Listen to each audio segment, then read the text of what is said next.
Tibet's man is not simply a serene old man. He is, above all, a yogi, a very great yogi, Lopon Sonam Zangpo.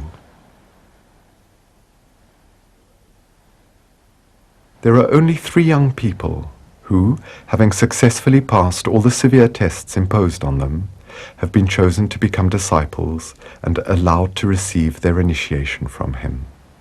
Initiation, in other words, the beginning, admission to the path, and also ordination, the essential transmission of a spiritual influence, of a force the disciple will bring into play by means of all the exercises and techniques of the yogic discipline, bringing to maturity the seed that has been sown inside him. It is certain that the Guru, the Master, is the one who guides, encourages, and teaches. But he is, above all, the one who gives birth to a new life, who brings into the world a world that is not of this world. It is out of time, blessed, limitless, made of stillness that is more active than any movement, made of silence that is more vibrant than any words. At the other end of the Himalayas, Abo Rinpoche is at present the most revered of all the Tibetan yogis who have succeeded in escaping their country to take refuge in India. He has forgotten his age, which is guessed to be about 90, and has arrived at the highest summit to which yoga can lead.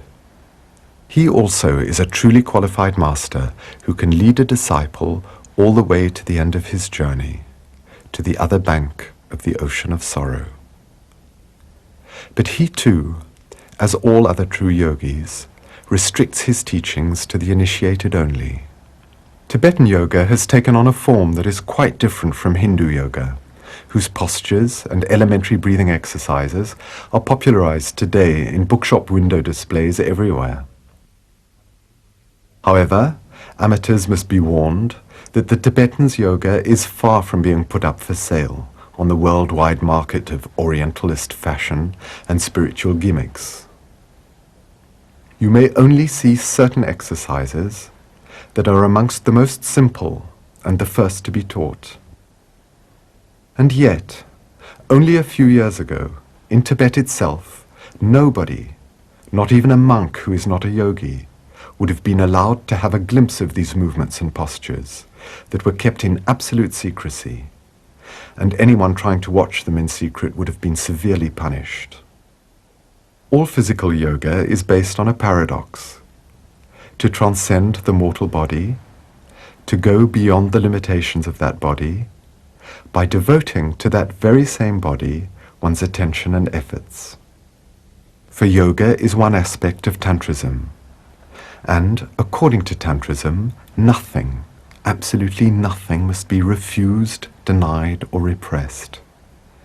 Everything must be accepted, integrated, and transformed, like nature changes coal into diamonds, like the alchemists speak of changing lead into gold. As secret as the science of yoga is kept, however heroic the yogi's asceticism, as extraordinary and even miraculous as the results may be, these yogis are sages who stay in perfect harmony with what ordinary everyday life entails for every man. These 2 yogis, one from Ladakh and one from Bhutan, whose vision is beyond the veil of appearances, know above all things that they are one. They are playing their part perfectly, spontaneously, freely. They are completely aware of the present moment and are overflowing with serenity, joy, kindness, and compassion. For they are free from any trace of the past, whether conscious or subconscious, and they are also free from the slightest preoccupation with the future. This magnificent dorje that is carefully protected in an antique silk drape has been held in Milarepa's own hands, the founder of the Order of Yogis. This is why it is handled with such respect and brought up to the forehead as a sign of veneration. This dorji is the emblem of supreme power, power which, for Tibetan sages, is always related to compassion. Not love that is founded on emotional impulse, capable of becoming its opposite and giving birth to selfishness, jealousy, hatred and despair. No, love that takes root in the realization of the unity of all beings.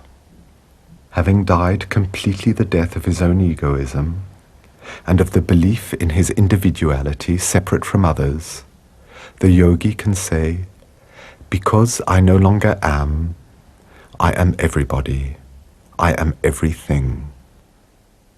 To those who thirst, and the ascetic rises to the plane of meditation without form, to the perception of emptiness, or shunyata, which is the key to Tibetan Buddhism.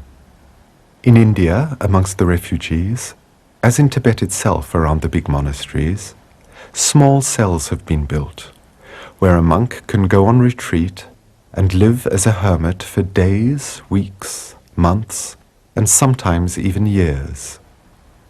During this time, he sees no one and receives his food through a hatch. The monks meditate in these tiny cabins.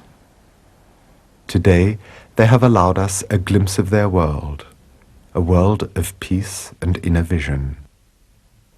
Some are still beginners, while others are advanced initiates. But all of them aspire to the same realization, that of becoming Buddhas themselves, not only for their own emancipation, but for the welfare of all beings.